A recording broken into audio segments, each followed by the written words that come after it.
So basically, I just got into it with one of the vice presidents at the company I work for. So I'm a DSP, which stands for Direct Support Professional. And the company I work for signed me up for skip training, which, if you don't know what skip training is, it's basically just it's them teaching you how to handle residents when they're having a behavior. So because we work with developmentally disabled people, sometimes they have behaviors and sometimes they lash out and they want to cause you physical harm in some way or cause somebody else physical harm. This training is just to show you how to address that, like what to do with your body, how to hold them in certain positions, how to take them down if you need to, things like that. So I had a 3-day skip training. Yesterday was my first day, and today is my second day. So I had this training at the main office. So this was a building I normally don't work in. So I had to drive like almost an hour to get to this building, and the training was from 10 a.m. to 4 p.m. And normally they let us out a little bit early if we finish early, which is cool. So like I said, today was the second day, and the person that was running the training, you could tell he's just very type A, very OCD. He's not somebody I normally work with because, like I said, this was at the main office. So I work at like a group home. So this guy is just somebody I would have to deal with just for the training, basically. He's not somebody that I see all the time, so because he works at the main office. So we were doing our trainings today, and I did everything I was supposed to do. I came on time. I wasn't on my phone. I was paying attention. We took our lunch break. I came back on time. Everything has just been going well, but this guy, you could tell he's very hypercritical. So he was also working with another gentleman. Like, they both were working together to teach the class, and he was always like pointing out when his coworker was, said something wrong, or just always correcting his coworker as if, like, I don't know, I guess his coworkers like beneath him when you think of like the levels of the company, because like I said, this guy's the vice president, so he's had a lot of training and he's been working for the company for many years. And so I guess, he's kind of like in a leadership position where he would like be teaching us, because he's a teacher, and he also works with the guy. So whenever the guy would say something wrong, he would be like, oh no, this isn't how you do it, or this isn't, how I would say it, or, oh, he's not teaching you the right way, this is it, whatever. And him and the guy, they really didn't get into it, because I guess the guy that works with him really is just used to his personality. Like, he has a very strong personality. This guy that I'm talking about, like I said, just very OCD, very type A, very like, oh no, like this, very passionate about his job, but like I said, a little bit intense. So, whatever, I didn't have a problem with it. So at some point, when we went on lunch break, I got myself an iced coffee. And if you know anything about coffee, it'd be giving you the runs, right? So I had my iced coffee and I was sipping it in the class. And we had broken up in like groups to do like the trainings together. So each one of us partnered up with somebody, and we were kind of like doing the moves that we would do, like practicing on each other, So during the training, I started to feel like my stomach was just like bubbling. So I was like, all right, let me try to hang out a little bit and not go, because I don't want to miss the training. But obviously at this point we have like hours left still of the training, because we had just gotten back from lunch. It was around 1 p.m. and the class was going until 4. So when I felt like my stomach like jumping a little bit, I really didn't want to like go do number 2 in like the restroom, in the bathroom like employee restroom. Not that the bathroom is like nasty or anything, because it's actually, they keep it pretty nice, but still, people don't really want to take a crap at work, right? So I feel my stomach bubbling, I ignore it, and then fast forward like 20 minutes later, I feel my stomach bubbling again, and it's like painful. So I'm like, all right, I can't hold it, I gotta go. So I knew it was going to take a while, because I really had to, I had to go number 2. So here I am in a toilet, I use the bathroom, whatever. I probably take like 10 minutes in there, because most of the time I time myself. If I know I'm going number 2, I try to look at the time before once I get into the stall, I try to look at the time, because I had my phone with me. And then I look at the time when I leave, because, I just want to know how long I took, just so I could be aware of like how long my bathroom break is, if I know that, I'm going number 2. So I was in there for like 10 minutes. So I come back, and the partner that I had is working with like the vice president, like the person who's teaching us like the moves and stuff. So they're working together, and then my partner comes over and he starts like kind of showing me like what they were just like doing.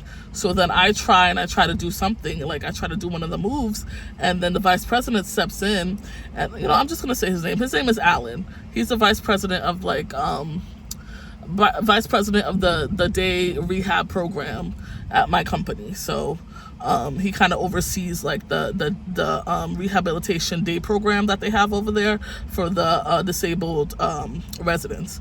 So, and he also oversees the training, like the skip trainings and stuff. So he's like he steps in and he sees me like doing it, and then he's like, oh no, this isn't how you do it. So I said, oh well, I missed the tutorial because I was in the bathroom, so I didn't see it done first. So I would like to see it done first before I can do it, so that I know exactly what to do. And then he's like, oh yeah.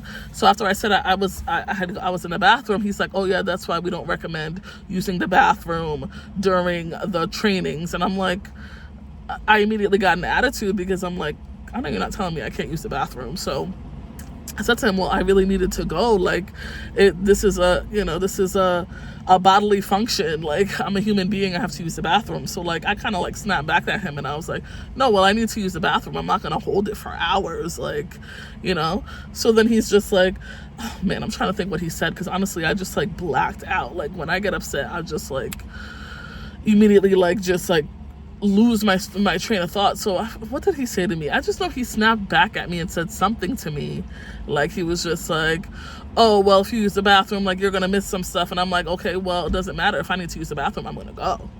So he's like, oh well, do you want to have an argument about it or whatever? And I was like, no, I'm not arguing about it. I'm just telling you that if I need to use the bathroom, I'm going to use it. Like, nobody's going to stop me from using the bathroom. So, obviously I popped an attitude, and he's like, oh, well, with that attitude, you're not going to get far in these houses.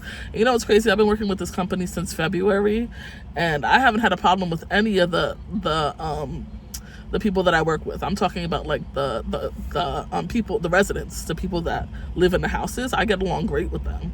If anything, I've had problems with coworkers and management, and like not a lot of problems, but I also made a video previously talking about how one of my managers tried to get me to do trainings at home without paying me. So that's the other issue I really had. Other than that, I haven't really had any problems here with this company. And like I said, I don't work with this guy on a day-to-day basis. I only met him yesterday when I went to the skip training. So sorry if I'm talking kind of fast. I just talk quickly. So I said to him, I was like, listen, you give what you get. If you give me an attitude, I'm going to give you one back. So at this point, like the whole class sees this, and I pop off at him, he pops off back. And then some time goes by, the training keeps going. And I would say shortly after that, like back and forth with me and him, he starts doing the training with another woman, and he's like telling her what to do with her arms, because she keeps kind of like swinging her arms like back a certain way. And he's telling her like, no, don't swing your arm like that. Like, keep your arm like this. So he keeps making her do it over and over again, and we're all standing there, because like you have to think how many people are in this training. Maybe like 15 people. Like, there's a good amount of people in this training, in this room, and we're all standing here just like watching each other do it, watching each other do the moves on each other.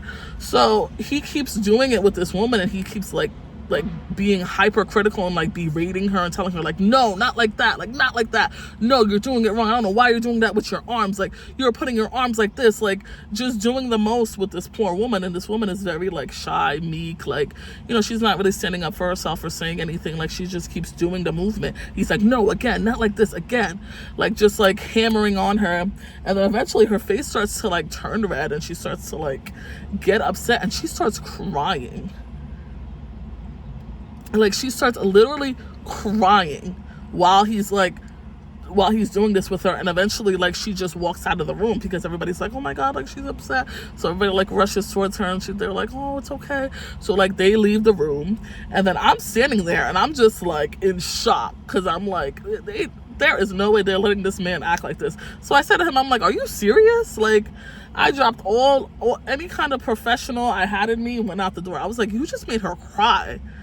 Like you are ridiculous. I said to him, I was like, you are doing entirely too much. Like, I can't believe you're making her cry. And then he's just like, oh, I'm done, I'm this. Like, he just was like just so unprofessional, right? So then eventually I walk out the room and stuff, and then they separate us, and then like the other guy that was training with him like pulls me aside, and he's like, oh, he doesn't mean bad, he's just trying to help you guys, because if you guys don't have these tools when you go to the homes, like you could potentially get beat up, you could get hurt, like you have to know how to handle these people. And I'm like, it's not about that. Like, I haven't done nothing wrong. I've listened, I've taken in all this information, but you're not going to tell me I can't use the bathroom, number one. And number two, you're not going to embarrass this woman by like telling her like, oh, you're doing it wrong, do it again in front of everybody, and just like attacking her and like making her feel dumb and slow. Like, you could pull her to the side and be like, all right, let's work one-on-one, because I really want you to get this. Like, how unprofessional is that for you to just keep making her do the moves over and over again and telling her, no, I don't know why you're doing this with your arms, do this with your arms, like just all of this nonsense. And then I said to him, I was like, you're embarrassing her. Like, I stood up for her, like, when she started crying, I was like, you're embarrassing her. Like, I can't believe the way, you're acting like this. Like, a vice president of a company acting like this? Like, he's not a vice president of the whole company. Like I said, he's a vice president of just like the day rehab program at the main office. But like, you should really know how to speak to people better, especially if you're working with a disabled population and you're telling us we got to have respect for these disabled people. We have to watch what we say around them, because they understand more than we think they understand. Like, you're giving us all these speeches about how we have to treat these people with respect, but you're not treating us with respect. It's like, you think just like you could just talk to people however, just because we're DSPs, or we're at the bottom, basically. So I just was astonished. I was like shocked that like everything was going, so much drama just went down because this man can't control his emotions, and he's over here just attacking us, being so hypercritical of everything. And it really wasn't about him making sure that we knew it wasn't about him making sure that we understood the material. It was about us doing things the way he wanted us to do it. So he's basically just on a power trip, thinking that he's going to tell people when to use the bathroom, when they can't use the bathroom, how to put their arm this. Like, if she needed a little bit more help on how to do the movements, you should have pulled her aside. Don't, sit there and attack her and be, just be so aggressive about it. Like, he was acting like we were in the military, or we were in, like, this is a DSP job. This is not the army. Like, you can't just be barking orders at people and talking to people any kind of way. So I almost left. At one point I was gonna leave, but I said, you know what, let me just get through this training, because I also didn't go there by myself. I went there with another coworker, so we used a company van to go there, because the main building is an hour away from the house that we work in, so we drove there together. So I really didn't have like the keys to leave, but at the same time I just was like, I was so upset about the way that I was spoken to. And a couple of the other people in the class tried to like calm me down and stuff, and also the other guy that was teaching the class as well was like talking to me, and he's just like, oh, it's okay, like it's just a misunderstanding. But I'm so put off. Like, I'm to the point now when people show you who they are, like, you just have to believe them. Like, I don't know who this guy thinks he is, but it's just not gonna work with me. Like, I can't take disrespect. I'm such a mellow, easygoing person. Like, I don't pop off really until I really feel like there's a reason to, because you're telling me I can't use the bathroom, or I have to wait to use the bathroom, I have to wait hours to use the bathroom. Like, how dare you? I'm gonna use the bathroom when I need to use the bathroom. You're not gonna tell me, oh, just because we're doing these trainings, I have to sit through all of it, and I have to sit there and hold my crap because you want me to get this material. You could teach me the material after. And that's exactly what happened. After I came back from the bathroom, and after we had all that drama go down, I eventually learned the moves, and we practiced the moves, and then we eventually went home. And so now I'm in the car just saying what happened, because I'm so shocked that this went down like this. Like, I'm just like such a non-confrontational person, but it's like people just be wanting to just like start stuff. Like, honestly, I think I'm gonna reach out to HR. Like, I tried to call them just now, but it's already 5 o'clock in the afternoon, so it went to voicemail. I don't think there's anybody in the office, but I just feel so like just disrespected, I guess, and just disappointed. Like, just disappointed. But to be spoken to that way, like, I don't think I deserve that. I don't think this poor woman deserved to be like berated and embarrassed in front of everybody like that. Like, but anyways, I just wanted to put this story out there. This is why people don't want to work and people don't want to stay loyal to these companies, because when you get treated and talked to like you're a toddler, like you're a child, like it puts you in a position to defend yourself and to lash out, because how can I stay professional with somebody talking to me like that, you know? So who knows how long I'll be with this company. I've really just been trying to, just gonna take my card out of my bra, because I felt it in there, but I really just been trying to stay here for like at least a year, just to say that I have the experience working with you know, this population, the disabled population, because I think it'll open more doors for me in the future to, you know, be able to put that on my resume and stuff. Like I said, I've been here since February, so I want to be here for like a year at least. I am per diem here, so I don't have a set shift. I just work when they need me and if I can. I actually got another job too recently. I'm going to make another video about that soon, just about my new job, which I'm very excited to start next week. So yeah, I just wanted to tell this story. I'm shocked that this happened to me. Like, I really like don't just be arguing and like going nuts on people. But anyways, I'll see you guys in my next video. Bye.